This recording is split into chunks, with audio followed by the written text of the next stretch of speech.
El financiamiento empresarial está cambiando y no empieza con el banco. Bienvenidos al podcast empresarial de Cámara de Comercio de Guadalajara. Esto es Empre Amigos.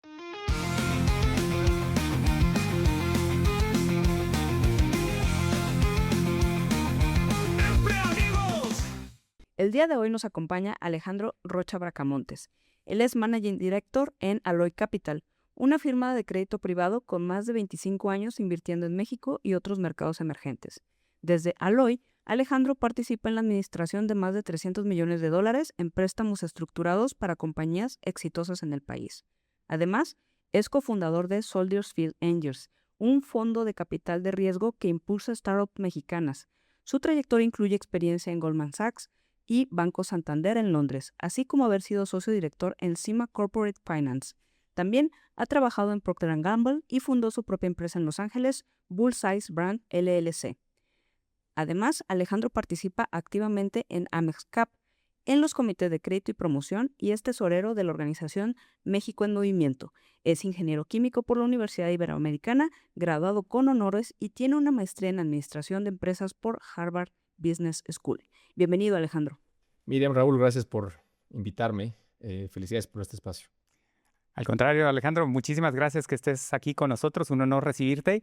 Y bueno, vamos empezando a platicar este interesante tema del financiamiento empresarial, porque es común en empresas medianas que pues tienen esta necesidad de crecer. Entre más vas desarrollándote, más recursos empiezas a requerir, pero hay ocasiones en que el banco resulta que no calificas para que te pueda financiar. ¿Cómo ocurren estos escenarios? Sí, muy buen punto, Raúl.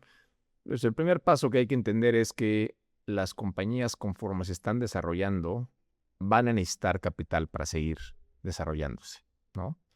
Es decir, es una realidad que si quieres abrir nuevas ubicaciones, si quieres atender a nuevos clientes, vas a necesitar dinero, ¿no? Al menos de que quisieras quedarte en un modo estable, es donde no necesitarías dinero, pero incluso ahí también es necesario. Y por diferentes razones, principalmente porque hubo varias crisis en el 87, en el 94, los bancos se volvieron bastante aversos al riesgo. Entonces, en general no les gusta tomar muchos riesgos. Y otro tema es que los bancos en general hacen mucha rentabilidad a través de las personas físicas, con tarjetas de crédito y demás, y con las grandes empresas. Es decir, no tienen la necesidad de ponerse a trabajar con empresas pequeñas o empresas medianas. Algunos lo están haciendo, pero no tan activamente como se pudiera. Y lo que los bancos, para reducir el riesgo, frecuentemente solicitan es que haya o un aval personal, es decir, que tú personalmente firmas y estás de acuerdo que si falla el crédito tú lo vas a pagar, o bien que dejes un bien raíz. Y con eso te dan los recursos, ¿no? Entonces, si es que tú encuentras la manera en que le quites estas dos variables y evalúes el proyecto o la empresa por sus méritos propios, se te abre un abanico de posibilidades importante, asumiendo que la compañía y el empresario quiere entrarle a esto. Claro. Entonces, ahí te hablé un poquito del problema y entrando un poquito a la solución, ¿no? Que tiene muchas variables y ahorita entraremos un poco más en detalle de esto. Y justo ya entrando a un poquito a la solución, ¿qué es el capital privado, no? Para nuestra audiencia entenderlo. Sí. Claro que sí. En general, funciona como una entidad o una empresa que levanta capital de terceros, administra capital de terceros, y ese capital de terceros lo focaliza en diferentes estrategias. Entonces, digamos que la clase de activos de capital privado, siempre tienes socios operadores y socios inversionistas. El inversionista es solamente pasivo, es el que te entrega los recursos, y el operador es el que va a colocar los recursos, ¿ok? Y hay diferentes tipos de estrategias para esto. Entonces hay gente que solamente la empresa le entrega dinero a startups, es decir, compañías que están haciendo negocios en internet o negocios fintech y demás. Y eso es un fondo más de capital de riesgo, venture capital, pero es parte del mundo de capital privado. O hay gente que solamente hace desarrollos inmobiliarios. Entonces igual levanta dinero de terceros, operan este fondo, y lo canalizan en bienes raíces. Es un fondo de capital privado enfocado en bienes raíces. Claro. De igual manera puede ser un fondo de capital privado enfocado a empresas. ¿Ok? Entonces levantas dinero y le das capital, no deuda, a empresas. La estrategia que hacemos nosotros tiene que ver con capital privado, pero en lugar de entregar el dinero vía capital o equity en inglés, se entrega como deuda con un cierto interés y con un cierto periodo de repago y ciertas condiciones. Esto hace que la compañía y el empresario, más bien, no se diluya. Claro. Es decir, si una compañía vale 100 y tú le entregas 50, ahora la compañía vale 150. Correcto. Y quien dio los 50 ahora tiene el 33% de la empresa. Ujú. ¿Okay? Yo le puedo dar los mismos 50, ¿ok? Para usar los recursos que requieran, pero la compañía sigue valiendo 100. Es decir, no hubo dilución en el capital accionario. Entonces, ahí igual te expliqué lo que es el capital privado en general, que incluso puede ser para infraestructura. Hay fondos de capital privado que levantan dinero de tercero y lo canalizan para hacer carreteras, puentes, Claro. etcétera. En nuestro caso, levantamos capital de terceros y lo canalizamos como deuda para empresas medianas. ¿Ok? Entonces ahí te expliqué un poquito de nosotros y Sí. bastante sobre el capital privado como un tipo de activo. Y para darte el último contexto, los fondos de pensiones, que en México son las AFORES, tienen un mandato de estar invirtiendo activamente para dar un cierto rendimiento. Principalmente invierten en certificados de tesoro, que son el papel gubernamental que emite nuestro gobierno, los famosos CETES, ¿ok? Con diferentes vigencias y diferentes tipos de estructuras. También invierten en acciones internacionales y en fondos internacionales, pero tienen una cubeta que le llaman ellos alternativos. Y esa cubeta de alternativos incluye el capital privado. Incluye capital privado nacional e incluye el capital privado extranjero. Del año 2010 al año 2020 más o menos estuvo muy en auge lo que se llamaban las CKDs, CKD, que significa Certificado de Capital de Desarrollo. Y es el mecanismo mediante el cual las AFORES bajaban dinero de nosotros al capital privado. Y a partir de 2018 se creó un vehículo que se llama CERPI, ¿ok?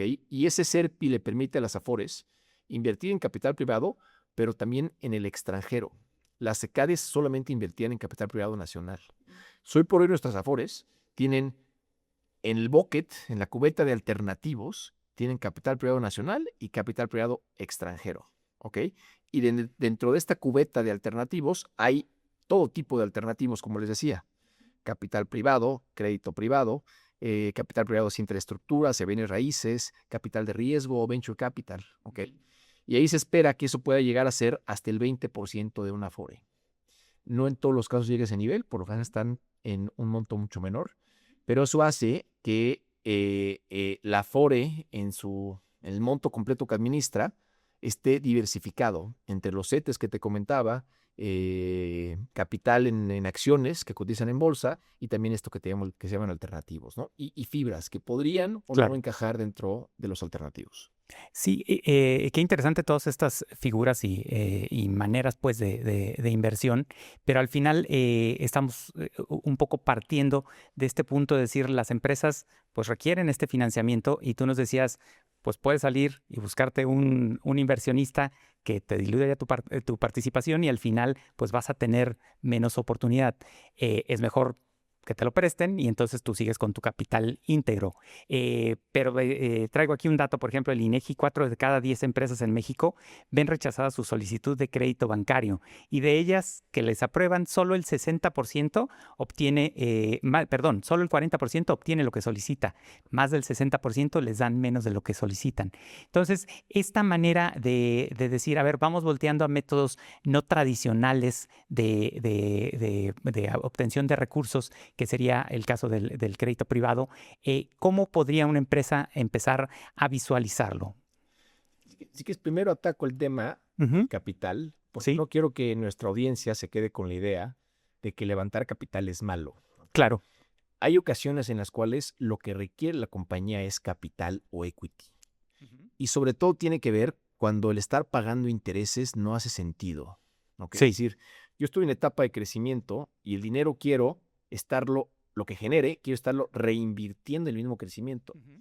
Y esa reinversión se va a ver diluida si tengo que estar pagando intereses. Correcto. O si tengo que estar repagando el mismo crédito. Entonces lo que me conviene es levantar capital.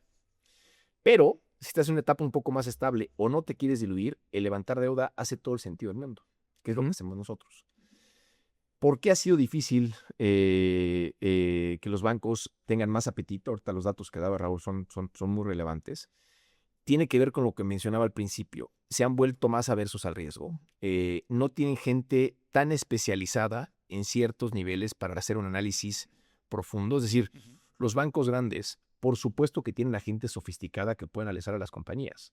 Lo que pasa es que analizan a compañías que venden 10,000 millones de pesos. Correcto. O 50,000 millones de pesos, porque esa es la gente que tiene sofisticada para eso. En cambio, la gente que está viendo compañías que venden 100, 200 millones de pesos no tienen esa sofisticación para hacer un análisis de crédito y evaluar a la empresa por lo que es. Una entidad independiente que genera ventas, que tiene empleados, que tiene clientes y que si todo sale bien genera utilidad. Entonces, lo que hace el crédito privado es que evalúa a la empresa por sus características natas. Lo que hacemos en Alloy Capital es eso, ¿no? O sea, ¿qué está haciendo la compañía? Sus características intrínsecas, ¿no? ¿A quién le está vendiendo? ¿Quiénes son sus clientes? ¿Qué tan concentrada está con los clientes? ¿Quiénes son los proveedores? ¿Tiene buenos sistemas para administrar la compañía? ¿No? Buenos procesos. Y si eso se traduce en que la compañía es rentable y requiere dinero para crecer, para comprar un competidor, porque trae crecimiento acelerado, porque quiere refinanciar pasivos, o quiere comprar un competidor, creo que yo lo había dicho, ¿no? O sea, cualquiera de estos cambios transformacionales podemos dar el dinero evaluando a la compañía por lo que es, por lo que genera, sin importar si el socio nos va a poder dar el dinero o sin importar si nos va a dar un bien raíz en garantía. Es decir, nos enfocamos en la empresa y no tanto en las garantías. Hoy, nuestros clientes escriben por WhatsApp esperando respuestas rápidas, pero no siempre tenemos el tiempo o el equipo para contestar al ritmo que el negocio exige. ManyChat llega justo ahí. ManyChat te permite automatizar mensajes, dirigir clientes con la persona correcta y usar inteligencia artificial para perfilar, responder dudas y dar orientación inmediata. Y no solo funciona en WhatsApp, también conecta con Facebook, Instagram y TikTok para centralizar toda tu comunicación.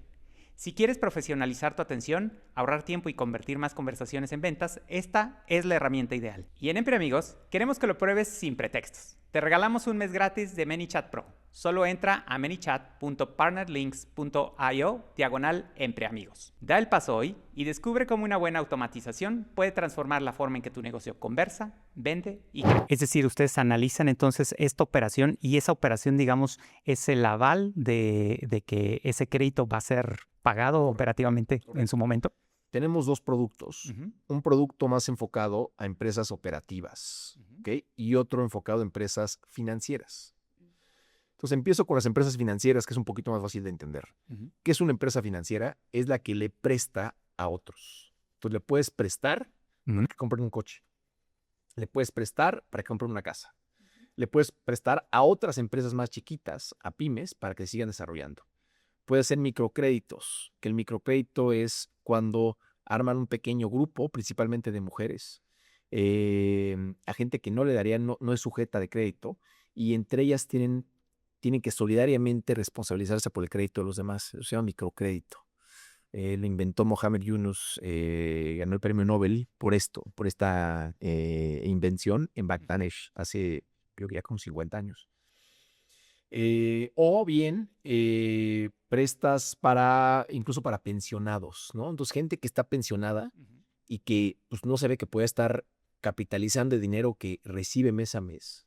Entonces, esos son lo que llamamos nosotros entidades financieras. Y en el caso de las entidades financieras, igual, no requiero aval personal, no requiero un bien raíz. Lo que requiero es que la misma cartera de crédito sea mi colateral. Y esa cartera de crédito la ponemos en un fideicomiso. Entonces, un ejemplo muy sencillo. Digamos que yo le voy a dar 100 y ellos tienen 100 créditos, cada uno de uno, ¿ok? Esos 100 créditos, bueno, un poquito más porque requiere un cierto aforo. Sí, claro. 130 créditos me los ponen en un fideicomiso y yo estoy recibiendo la cobranza. Y si la compañía y las cosas van bien, yo recibo la cobranza en un fideicomiso, un tercero recibe la cobranza en un fideicomiso y el dinero se le regresa a la compañía. Pero la garantía fue la misma cartera de crédito. ¿Okay? Paso al segundo tipo de empresas que son corporativos. Y un corporativo puede ser un hospital, puede ser una escuela, puede ser unos gimnasios, puede ser tiendas, retail, puede ser gente que está sembrando en el campo, ¿no? Hay muchísimos ejemplos de corporativos tradicionales. Suelen ser más una SAPI, una SDRI, ¿ok? Cuando las financieras suelen ser más SOFOM Sofom. o SOFIPO, ¿ok? Y entonces esta compañía ya tiene un cierto nicho de clientes, provee un cierto producto o servicio, ¿no? Y genera una cierta utilidad. Entonces yo puedo basarme en su utilidad, que comúnmente a un nivel arriba de la utilidad neta se le conoce como EBITDA o WAFIRDA en español. Entonces puedo usar ese WAFIRDA, que es algo similar a lo que genera de flujo de caja la compañía, flujo de caja libre, no idéntico, pero similar. Y basado en ese EBITDA, yo le puedo hacer un préstamo. Puedo, en nuestro caso, darle un préstamo de hasta 3 veces el WAFIRDA o EBITDA que genera. Ok. Y esto es muy interesante porque hace rato decías, pues no te conviene un crédito cuando vas a estar pagando intereses y lo que estás recibiendo, pues no lo vas a retribuir. Pero al ustedes hacer este análisis sobre el EBITDA, pues ya sabes que la retribución que estás teniendo en porcentual es mucho mayor que el porcentaje de interés que estás pagando. Y entonces este dinero se vuelve totalmente productivo y totalmente generativo de riqueza para la empresa. Exactamente. Nosotros hacemos el análisis basado en lo que la compañía ya está generando en términos de flujo de caja, ¿ok? Y eso nos permite ir hacia atrás y ver qué fue lo que generaron. Y el préstamo lo dimensionamos en base a la generación de caja que ellos están haciendo. Claro. Entonces está hecho a la medida de lo que ellos van a poder repagar y lo que pueden absorber, porque luego tampoco quieres darle muchísima deuda y si suceden cosas, que siempre suceden cosas, que se metan en problemas y que la compañía acabe tronando. Es lo que no quieres, ¿no? Lo que quieres es que la compañía logre su objetivo de crecimiento, pueda satisfacer ese mercado, hay un cierto desarrollo económico, lo cual se traduce en que el país crece Claro. y todo mejora, ¿no? O sea, tu comunidad crece y de ahí se traduce en la región y eventualmente en el país, ¿no? Entonces, en base a eso definimos el monto que realmente puede absorber la compañía. Y esto permite, como te decía, un círculo virtuoso, el cual yo recibo mi dinero de regreso en el tiempo, ellos lograron su objetivo de crecimiento y eventualmente harán más cosas, ¿no? Ojalá eso se traduzca en que la compañía creció a tal nivel que está buscando una colocación en bolsa eventualmente y tiene tal tamaño que está sirviendo a todo el país o incluso más países que en México, ¿no? Claro. Correcto. Oye, Alex, ¿y cuáles serían las características de alguna empresa que quiere acceder a este fondo privado, a este capital privado, que debería de tener Claro que sí. para poder decir voy a tocar la puerta? Claro que es un muy buen punto, Miriam. Pues mira, lo que hacemos nosotros nos lleva a estar enfocados en un cierto nicho, ¿no? Entonces, hay cosas que sí hacemos y cosas que no hacemos. Y con frecuencia, cuando estoy hablando con gente por primera vez, me dicen, oye, qué mal que no haces esto. Y digo, tienes toda la razón, pero como sí hago ciertas cosas, al decirle que en otras cosas puedo hacer muy bien ciertas cosas, ¿ok? El dinero que administramos nosotros es completamente institucional, ¿ok? Es decir, viene de fondos de pensiones o instituciones relevantes o familias que tienen cierta sofisticación. Y entonces este dinero que nos dan viene muy etiquetado, es decir, solamente puedo hacer ciertas cosas y requiero que las compañías estén bastante institucionales porque los reportes que les voy a pedir tienen que venir con cierta calidad. Entonces una compañía chica no está lista para estar emitiendo reportes. Entonces las compañías con las que tratamos, todas tienen estados financieros auditados, ¿ok? En el caso de las compañías operativas, suelen tener no menos de 70 empleados. Con frecuencia son 150 o 200 empleados. Las ventas de las compañías con las que trabajamos, en el caso de las operativas, van como desde 150 millones de pesos como hasta 300 o 500, 600 millones de pesos. A partir de 1,000 millones de pesos, los bancos suelen tener un poco más de apetito. Entonces, Sí, claro. queremos cubrir el nicho que el banco no cubre. Okay. No suelen estar tan concentradas en clientes, es decir, sus 5 principales clientes no representan más del 50% de las ventas. Suelen tener un margen sano, es decir, el margen de EBITDA suele estar en 15% o arriba del 15%. ¿Ok? Y están en un mercado que tiene cierta tendencia hacia el alza. Alcista. Pero lo más importante es que tienen un liderazgo que está no solamente muy comprometido con el negocio, pero comprometido con crecer, incluso con la comunidad. Entonces, en todos los casos de las 14 empresas con las que trabajamos, conocemos muy bien al líder o a los líderes y es gente, de hecho vengo de un consejo, ¿no? Hoy aquí en Guadalajara, y ayer estuve en otro consejo en Poncitlán, Jalisco, y la característica es la misma. O sea, es gente que está muy comprometida con hacer crecer el negocio y esa misma pasión lo ha llevado a meterse de lleno, a entender los clientes, a entender los proveedores y a ver cómo pueden seguir hacia adelante creciendo. Y si un mercado está por alguna razón bajando, encuentran la manera de pivotear, de salirse para seguir creciendo. Eso en el caso de las compañías operativas. En el caso de las financieras, igual, como necesitamos que nos entreguen ciertos reportes, necesitamos que la cartera de crédito sea de no menos de 250 millones de pesos. ¿Ok? Puede ser un poquito menos, pero tiene que estar más o menos por ahí. Las compañías financieras que prestan invariablemente van a tener cartera vencida. ¿Eso qué significa? Que alguien no les pagó. Que hubo retrasos. ¿Ok? Ya sea una arrendadora o préstamos para todo tipo, siempre va a haber algún tipo de retraso. Necesitamos que esa mora o esa cartera vencida esté controlada. ¿Qué me refiero con controlada? Depende mucho de la industria, pero suele ser abajo de 5%. ¿Ok? O sea, tu cartera vencida o la gente que no te paga no puede estar por arriba de 5%. Y luego la otra es, las compañías financieras suelen levantar deuda para usar ese dinero para hacer más préstamos.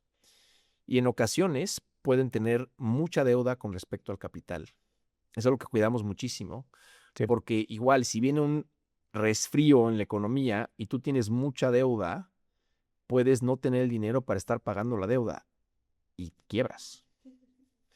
Intentamos que la deuda sobre el capital no sea mayor a 4.5 veces. Ok. Es decir, si tienes 100 millones de capital, tendrías que tener deuda de hasta 400 millones de pesos. ¿Ok? Y tiene que estar idealmente lo más especializada posible para que yo lo pueda evaluar bien. Es decir, si hace un poquito de arrendamiento y un poquito de pyme y un poquito de pensionados, salvo que cada división ya tenga cierta escala, yo no voy a poder evaluarla porque entonces, ¿eres el de pensiones? ¿O eres el de arrendamientos? ¿O eres, o sea, dónde? Sí, tendría que tener como un estado financiero de cada una, ¿no? De cada unidad de negocio. Bien. Y es un error que comúnmente hacen las empresas chicas. Con tal de seguir creciendo, que también los entiendo, diciendo, pues agarro esto en lo que veo que más, pero lo ideal es que agarres, que seas lo más especializado que puedas, porque lo vas a hacer mejor. O sea, si tú te enfocas solamente en pensionados, solamente en arrendamientos, incluso en arrendamientos, ¿no? Si haces solamente arrendamiento agro, vas a ser un experto y vas a entender cómo son los ciclos del campo. Y vas a poder hacer un producto que esté especializado en eso. Pero si estás metiendo en el campo y a la vez es automóviles, puede ser que no haya ese match. ¿Okay? Claro. Entonces, hablé de características de los corporativos, hablé de características de las financieras. No sé si quieres que profundice un poquito más en alguno de los dos o si quedó claro. Creo que quedó claro.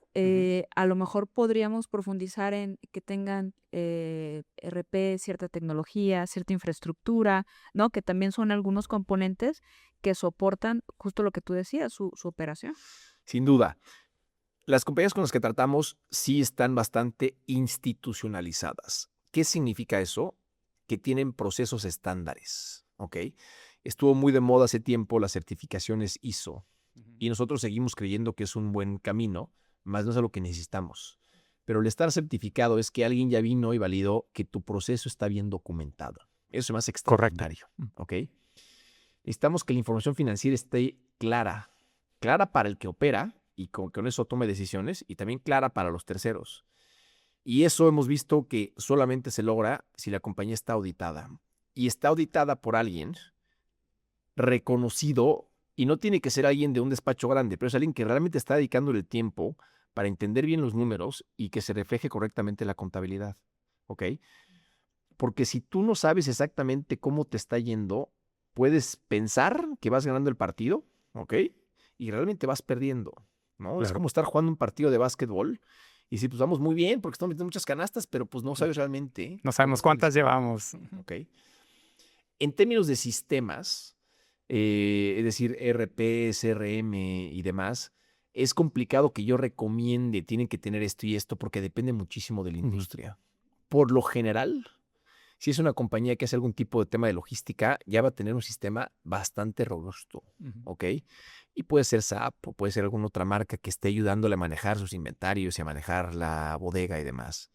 Si es una compañía que tiene que estar muy en contacto con clientes, va a tener algún tipo de CRM, ¿no?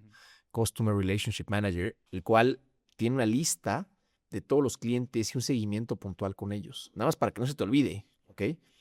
Entonces, ¿cómo suelen empezar las compañías? Suelen empezar llevando esto en Excel, ¿no? Llevas en Excel tu contabilidad, Claro. llevas en Excel tus clientes, pero eventualmente te va a quedar corto, ¿ok? Y para nosotros, no solamente ya tienes un sistema que te está viendo esto, llevas años con el sistema, Claro.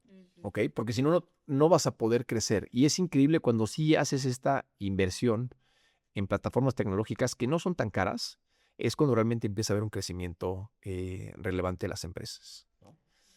¿Te contesté la Sí, pregunta? está ¿Profundizo un poco perfecto. más? No, está perfecto. Ahora, ya nos diste un poco las características, digamos, de estas empresas, pero hace rato hablabas de los casos para los que puede servir este crédito privado. Sí, Si podemos profundizar un poco más, creo que pues, el típico es capital de trabajo, sí, pero hay otras figuras que a lo mejor la banca tradicional no prevé, como es la parte de compra de acciones entre socios, que en una empresa mediana pues, puede ser pues, relativamente común, más en un entorno donde las empresas familiares pues son las que normalmente lideran la cantidad de empresas de la región.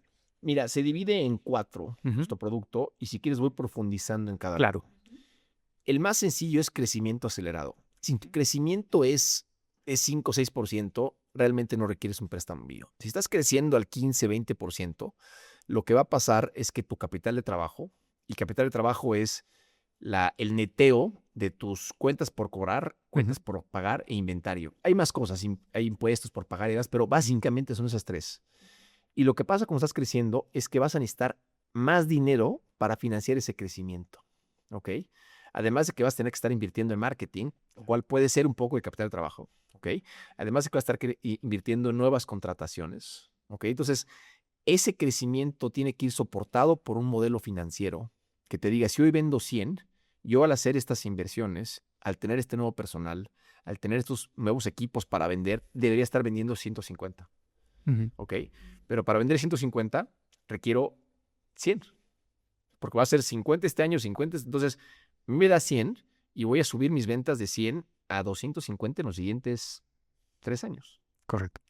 Entonces, conforme se materializa el plan de negocio, se puede pagar el mismo crédito. Entonces, punto número 1 o producto número 1 es crecimiento. El segundo es comprar un competidor. Entonces, yo hoy vendo 200 y estoy generando 50, ¿ok? De evitar. Y estoy comprando un competidor que tiene algo más o menos similar, ¿ok? Y ya negocié un muy buen precio con ellos. Supongamos que negociaste un precio de 250.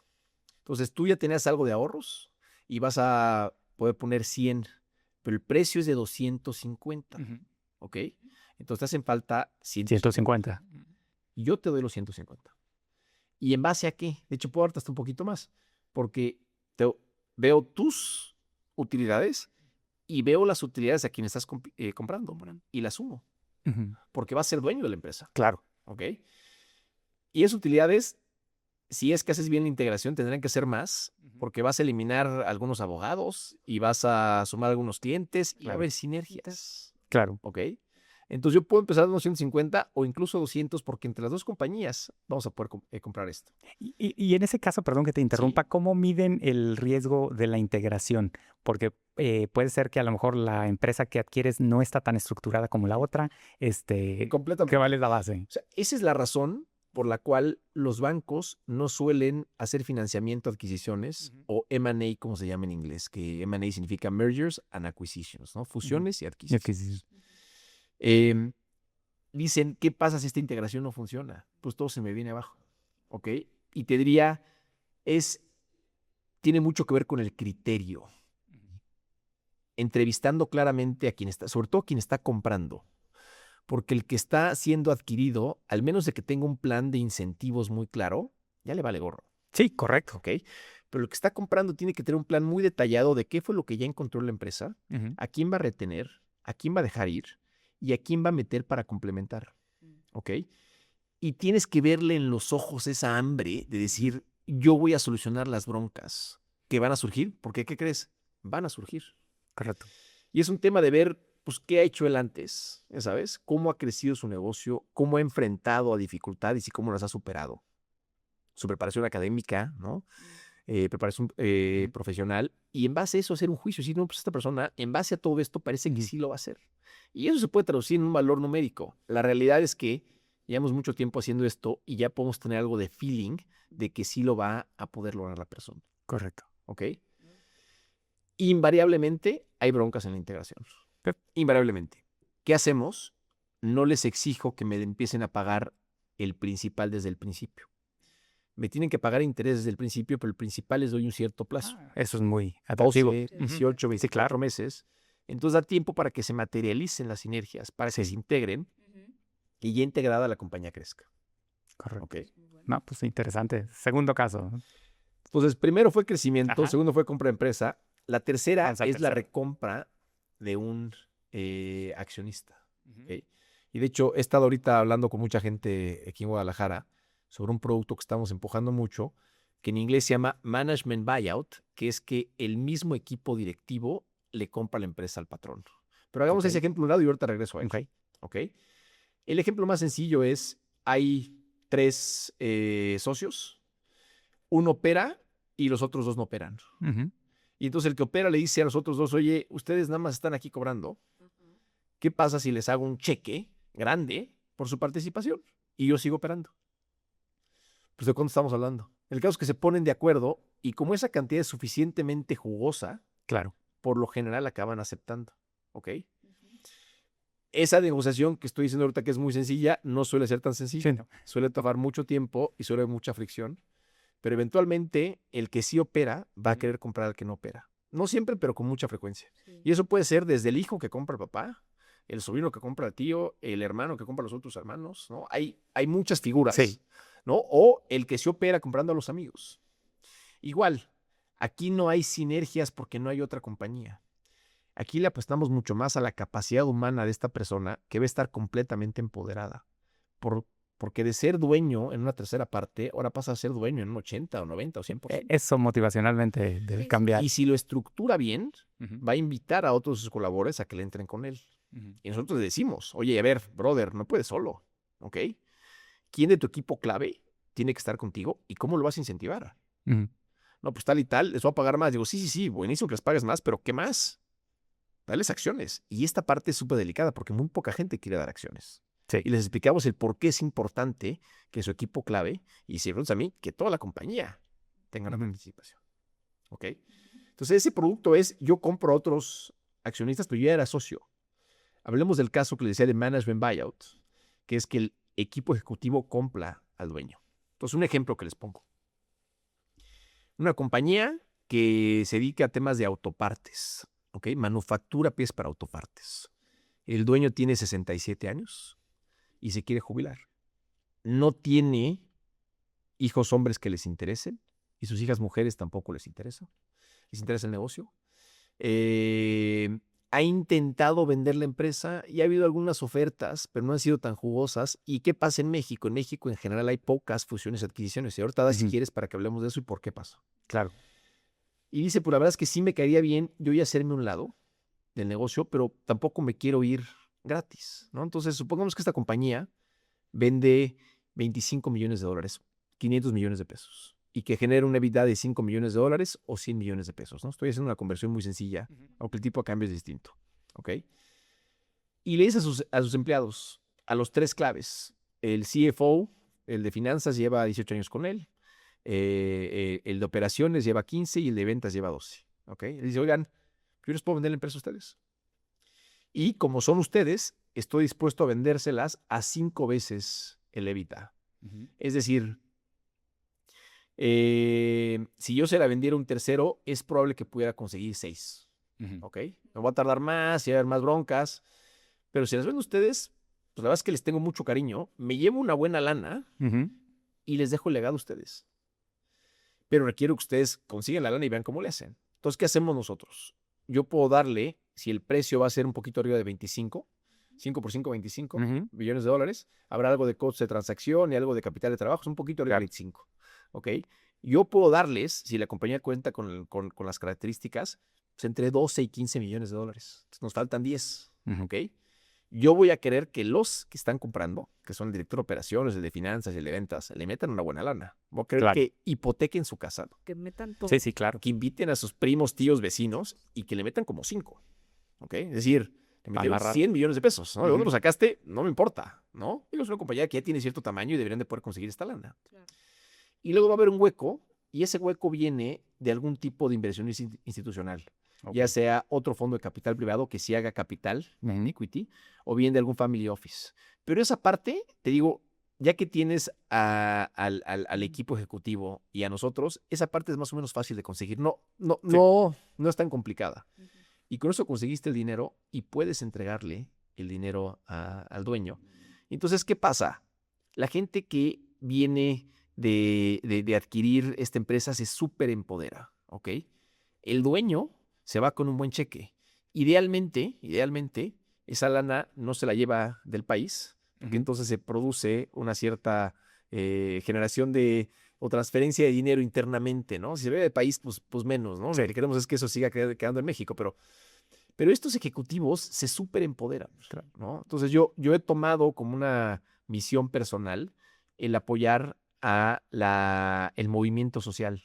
Entonces en México, tristemente, la gente que nació en un cierto estatus social muy difícilmente se mueve. Ujú. Y esta es una iniciativa en la cual la gente que era empleada sí se puede convertir en dueño, ¿ok? Y si Claro. hacemos muchas de estas puede hacerse muchísimo, ¿no? Entonces, eso me gusta muchísimo de este producto que se llama Management Buyout y estoy atacando el tercer producto que es la recompra, Claro. ¿ok? Vamos al cuarto, que es un Ujú. refinanciamiento, ¿ok? Aquí hay igual de muchos estilos, pero el más común es, tuviste unos clientes que te llegaron y no tenías forma de atacarlos más que conseguir lana de donde pudieras. Entonces fuiste con una casa de cambio, que sí prestan dinero, Ujú. y fuiste con tu tío que tiene lana guardada en un cajón y demás. Y el caso es que estás pagando una tasa de interés como del 20-25%. Eso es muy alto, ¿ok? Sí, sí, claro. Es una tasa de interés, los CETES están como en 6,5%, 7%, y los bancos deben de prestar como a eso que es CETES más 4 o 5%, ¿no? Entonces alguien del 25 te está cobrando Claro. muy caro.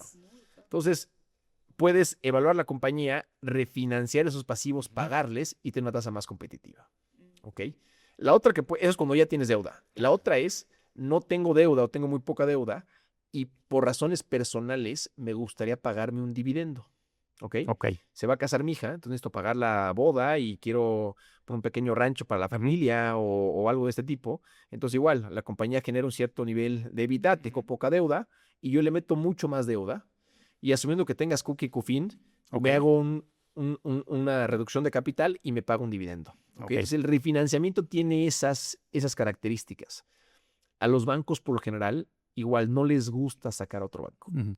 Les gusta que su dinero se use para crecer. Y acá yo tengo un poco más de flexibilidad, ¿no? Entonces ahí te hablé un poco de los 4 productos: crecimiento, compra a un competidor, recompra de un inversionista o accionista o bien un refinanciamiento. Claro. Y esta figura, digamos, no tradicional, digamos, para adquirir deuda, ¿cuánto tiempo tiene? ¿Cómo ha ido evolucionando en el tiempo? Sí, en México es relativamente nueva, ¿no? Esto tiene un auge importante en Estados Unidos en Ujú. los 80s y 90s. Ok. Y desde entonces se ha mantenido. Y luego tuvo un auge brutal los últimos 10 o 8 años. Porque el crédito privado lo que te permite es obtener como garantía las mismas compañías, ¿ok? Ujú. Pero te da un retorno que es superior a lo que te daría tener algo libre de riesgo como son los CETES o el certificado de tesoro americano, ¿no? Los treasuries en Estados Unidos. Y hubo muchos ciclos en Estados Unidos de que alguna vez llegaron a apalancar mucho las compañías, ¿sabes? Mucha deuda, se bajó. En México te diría, es relativamente nuevo y empieza a tener cierto auge cuando a las Afores se les permite invertir en capital privado. Y eso fue en 2010 cuando se crea esta figura que les hablaba al principio, que se llaman CKD. Ujú. Y ahí surgieron algunos fondos de capital privado, como estos. Cuando se crea el SERPI, lo que hicieron las Afores es que sacaron el dinero del país y ahora han invertido también en capital, en deuda privada fuera del país. ¿Ok? Entonces, hoy por hoy hay una oportunidad muy importante, porque si vemos algunos jugadores que hacemos esto Ujú. de deuda privada en México, no somos tantos. O sea, el mercado da para que haya muchísimo más, ¿no? O sea, lo tenemos dimensionado nosotros en que más o menos el tamaño del mercado debe estar como entre 25,000 o 30,000 millones de dólares en inglés, ¿no? O sea, 25 to 30 billion, Video. ¿no?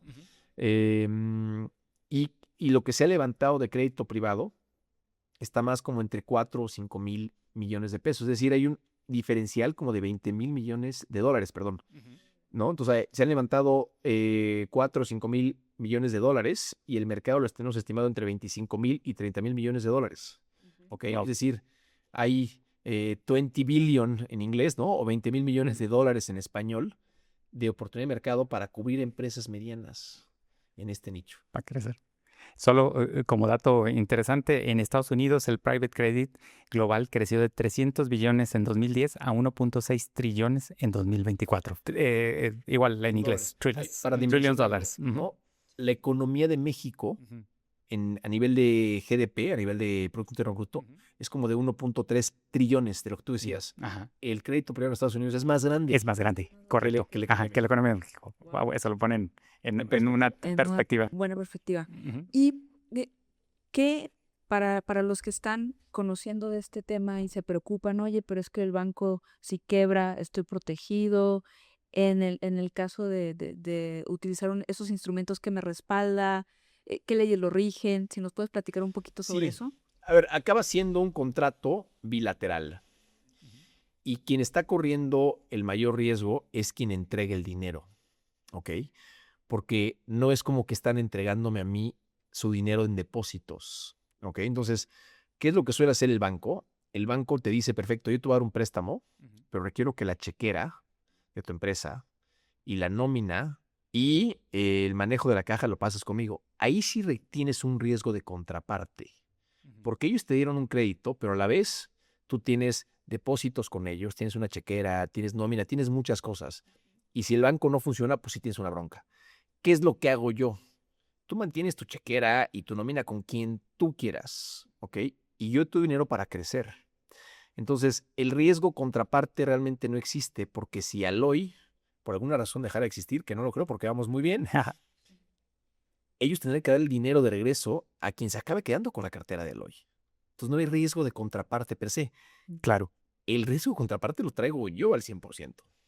¿Ok? Si evolucionamos en algún momento y empiezo a ofrecer otros productos donde dependan de mí, ahí sí pudiera haber, ¿no? Pero realmente no hay riesgo de contraparte de esa manera. ¿Qué suele pasar con los bancos? Los bancos son altamente regulados, ¿ok? Y para conseguir una licencia bancaria es muy complejo. Entonces, sin duda, pueden fallar los bancos. Pero dada la regulación y el interés del gobierno de que no fallen los bancos, se suelen involucrar. Entonces, cuando el año pasado hubo este tema de que fueron mencionados algunos bancos, el gobierno intervino y los dueños del capital de los bancos fueron afectados enormemente, pero los individuos y los clientes no. ¿Okay? Se pudieron traspasar, había muchos fideicomisos y demás, se pudieron traspasar a otras entidades y no hubo tanto problema. ¿Qué leyes nos rigen a nosotros? Hacemos un contrato, principalmente de crédito, y usamos la figura de fideicomiso. ¿Ok?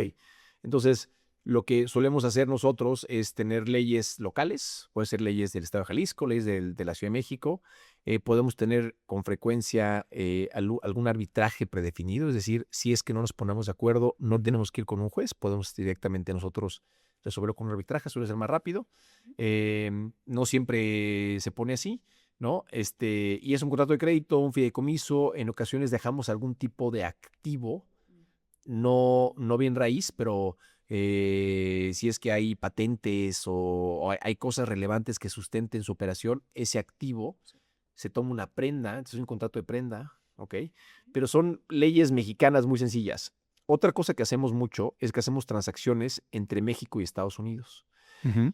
También tenemos oficina en Houston nosotros, entonces podemos manejar muy bien contratos con ley mexicana y con ley americana. Eso Ok. muy pocos en México lo pueden hacer. Acá lo hacemos muy bien.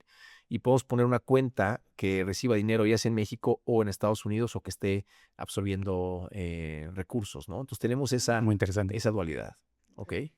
Y ahora, ¿Te respondí, Sí, Miriam? sí. Bien. Muy bien. y ahora, desde el punto de vista inverso, alguien que diga, oye, pues a mí me interesa esto, pero como un tema de inversión, Sí. ¿cómo se acerca con ustedes o Sí, qué muy buen implicaciones punto. hay? O sea, nosotros estamos activamente levantando capital. Cuando Ujú. expliqué un poquito al principio cómo Claro. funciona el capital privado, pues necesitamos dinero, ¿no? Aunque soy de Ujú. privada, requiero dinero para colocar dinero, ¿ok?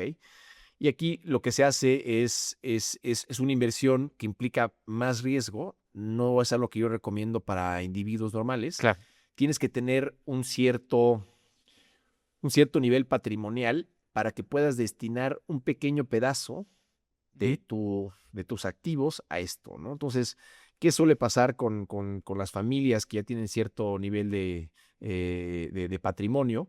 Siempre van a tener algo de bienes raíces, Ujú. ¿ok? Eso es lo más común, ¿no? Ya sea que tengan un edificio que rentan o bienes raíces en general. Es algo que es como que es muy tangible. Luego suelen tener inversiones en bolsa, ¿ok? Son acciones que suben y bajan y demás, ¿no? Apple hoy está muy de moda, Nvidia o Todas las de ahí. todo lo que tiene que ver con inteligencia artificial, ¿no? Ujú. Y luego viene, y también su activo más importante suele ser su propio negocio. Es decir, tienen acciones en su propio negocio, ya sea que sea educación, hospitales, servicios de TI y demás. Y entonces te queda una pequeña cubeta para temas alternativos, ¿ok? Ujú. Con nosotros. Y ahí es directamente ver si estamos levantando un fondo en ese momento y cómo pueden entrar, porque tenemos ciertas ventanas, Ok. ¿no? Ujú. Entonces, y esto le pasa a todos los demás. Tienes un periodo en el cual estás levantando capital y luego un periodo mucho más largo en el cual estás colocando el capital. Ujú. Y después, cuando acaba el periodo de colocación, viene el periodo de desinversión en el cual estás recogiendo o recibiendo las desinversiones o los refinanciamientos de esas compañías, ¿ok? Hoy por hoy no estamos levantando un fondo, pero muy pronto sí lo vamos a estar. Y ahorita Ok. que dé mis datos, ahí pueden perfectamente buscarme, ya sea para una compañía que requiera dinero o por si tienen interés en crédito privado como una inversión. Y lo que te digo es, sí ofrecemos un retorno que es muy superior a CETES, Ok. incluso superior al mercado de valores mexicano. Era lo ¿Ok? que te iba a preguntar. ¿Contra una inversión en bolsa o algo Sí, parecido? Ajá. yo diría que un poco superior, Ok. nada más que el plazo de inversión es mucho más largo. O Claro. sea, a nivel de tasa interna de retorno, Ujú. en inglés IRR, ¿no? Ujú. Es muy competitivo nuestro producto y también te vamos a regresar un múltiplo sobre la inversión igual relevante, Ok. pero el dinero me lo vas a entregar hoy y en 7, 8 años no recuperas todo el dinero, Ujú. ¿ok? Porque como decía, estuvo Sí, primero está colocado. colocándose Ujú. y hacia el final está regresando. Lo que sí hacemos es que yo recibo intereses de manera mensual. Ujú. Entonces, de manera mensual, yo estoy entregando intereses a los inversionistas. Ok. Y esto les permite tener un retorno igual Ujú. sano mensualmente. Continuo. No, pues Ok. muy interesante también como una figura de inversión. Sí. Platícanos un poco sobre Aloy. Claro que sí.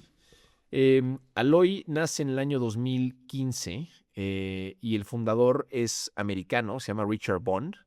Y él lleva invirtiendo en México desde finales de los 90 en temas de capital privado. Y vio que había una oportunidad, estaban saliendo algunas financieras importantes como G Capital o Keller Financial, y dice, yo creo que puede ser una buena oportunidad para crear algo que tenga que ver para el servicio más a pymes, ¿no? Arrendamiento, factoraje y similar. Y así fue como nace Aloy, como una empresa muy bien capitalizada haciendo arrendamiento y factoraje. Él venía de invertir más en capital privado. Entonces, al lanzar esto se da cuenta que es un negocio operativamente intensivo y que sus mismas habilidades estaban enfocadas más en otro tipo de evaluación y empiezan a hacer pruebas haciendo préstamos estructurados, que es un préstamo Ujú. estructurado lo que yo hago, Claro. a partir de como 2018. Yo trabajaba en un despacho de banca de inversión que mencionaste cuando leíste mi CV y yo les presento una oportunidad. Esa oportunidad se llamaba Resuelve tu deuda, hoy se llama Go Bravo, y esa oportunidad se usó para un management buyout. En ese momento, Crédito Real, el principal inversionista de Resuelve tu deuda, y les damos el dinero para sacar a Crédito Real y a algunos inversionistas más. ¿Ok? Y a partir de ahí y de otras cosas que estaban haciéndose, es que hay una transición en la cual se reduce por completo o de manera muy importante la cartera Ujú. de arrendamiento y factoraje y se incrementa la cartera de préstamos directamente estructurados a empresas. Ok. Yo llevo casi 6 años en la compañía haciendo este producto, ¿no? Préstamos estructurados a empresas medianas, ya sea operativas o financieras, y nuestros tickets van desde 100 millones de pesos hasta 500 millones de pesos. Entonces son empresas ya tienen que tener cierto tamaño y cierta institucionalidad, ¿ok? Tenemos oficinas en Ciudad de México, oficinas en Houston, y yo paso muchísimo tiempo en Guadalajara. Vivíamos en Ocotlán cuando yo nací, Ocotlán, Jalisco. Ok. Me traen a nacer a Guadalajara. Mi mamá no estaba tan cómoda en que naciera en el Seguro Social. Y se regresa después de que nazco a Ocotlán, ¿no? Y todavía tengo muchos amigos cercanos, incluso familiares en Guadalajara, y vengo con mucha frecuencia, ¿no? No, pues qué fabuloso para buscarte y encontrarte, porque la verdad es que sí, pues este tema de cómo financiar el crecimiento es algo que eventualmente todas las empresas en algún punto de su vida, como tú decías, si el objetivo es ir hacia adelante, hacia adelante, hacia adelante, pues van a requerir, y bueno, qué mejor conocer este tipo de opciones que a lo mejor no son tan tradicionales, pero que te pueden resolver totalmente el Sí. problema. Es que creo que culturalmente tampoco se habla mucho, ¿no? Ujú. Que apenas se está hablando, se está conociendo casos un poco más cercanos, pero qué bueno que como tú dices, hay un mercado increíble y grande por abarcar. ¿Cuál sería, siempre al invitado le pedimos un último consejo, un último mensaje que quieras dar a la audiencia? Claro que sí. No, yo les diría que a los empresarios que no tengan nervio en tomar las acciones para hacer su empresa más institucional, ¿ok? ¿Esto qué significa? Sí requiere algo de inversión, pero luego como mexicano estamos acostumbrados a hacer las cosas por el camino que parece más fácil y eventualmente esto te va a prever el crecimiento, ¿no? Tengo un amigo cercano que tiene una empresa muy importante en temas de retail, ¿no? Él vende ropa. Y hace 20 años un asesor fiscal le dijo, para lo que tú quieres lograr, tienes que eliminar la contabilidad que tenías, porque todo se manejaba en efectivo, Claro. y absolutamente todo lo que cobres tienes que registrarlo. Y eso te va a dar y sí, vas a pagar más impuestos. Hay estrategias que pueden ser que pagas más impuestos, pero vas a tener una visibilidad clarísima de lo que está pasando y no va a haber ninguna fuga, porque cuando estás haciendo las cosas no tan profesionalmente, tu equipo se da cuenta y sí hay fugas. Claro. ¿Ok? Hay fugas de tus mismos parientes, hay fugas del equipo. En cambio, como todo es transparente, ya no hay fugas. Y eso te permite crecer, ¿no? Y te permite planear y demás. Entonces, que no tenga nervio en tomar las acciones para hacer todo de manera correcta. Y sí planear hacia el crecimiento. Y cuando requieran capital, en nuestro caso deuda, para crecer, que sepan que sí hay gente muy interesada en ayudar, ¿no? Y que somos muchos que estamos apostándole durísimo a México. Hoy tenía un desayuno en la mañana y le compartía al empresario con el que estaba que mucha gente, las utilidades que recibe, la está tomando y la está poniendo en la cuenta en Estados Unidos, ¿no? Y es muy común esto. Acá le estamos apostando completamente a México. Creo que México tiene un potencial enorme. Lo que hace falta es que nosotros como mexicanos nos la creamos y le metamos a México, ¿no? Ese sería mi consejo, institucionalizar y sí apostar por México sabiendo que hay gente que te va a ayudar, porque una vez que yo te doy dinero, yo te ayudo a que crezcas, te ayudo con contrataciones, si es que es lo que quiere la empresa, estoy en tu consejo, hoy tuve un consejo aquí en Guadalajara y ayer tuve otro en Poncitlán, Jalisco, y en este consejo nos metemos y decir, oye, esto falta que lo reportes distinto, tienes que meterte más a esto, esta gente no está incentivada correctamente. Al revés, felicidades por esta inversión en capital que hiciste, se ve mucho mejor la planta, ¿no? El tema de Poncitlán es una planta operativa. Es decir, van a tener las herramientas y el apoyo para que puedan crecer, si es que se lo creen y si es que le quieren apostar, ¿no? No, pues, Ese era mi consejo, Miriam. fabuloso consejo, te agradecemos muchísimo, y la verdad es que esto creo que es muy relevante porque como a lo mejor algo que dices, oye, pues me pide ciertos requisitos, ciertos lineamientos, pues es lo que realmente necesitamos para poder crecer y escalar más nuestras empresas. Si alguien quiere contactarte, tus redes o tu página web. Claro que sí. La página de Alloy es www.alloylp, que se escribe ALLOY, aloylp.com. Y mi correo es arrocha@aloylp.com. Estoy en LinkedIn como Alejandro Rocha B. En Instagram también, aunque no posteo tanto sobre negocio, como Alex Rocha B. Y estoy a sus órdenes, ¿no? Soy miembro de la Cámara, ahí pueden encontrar mis datos. También. Y listo, a sus órdenes. Perfecto, pues te agradecemos muchísimo, Alejandro. Un gusto haberte tenido el día de hoy.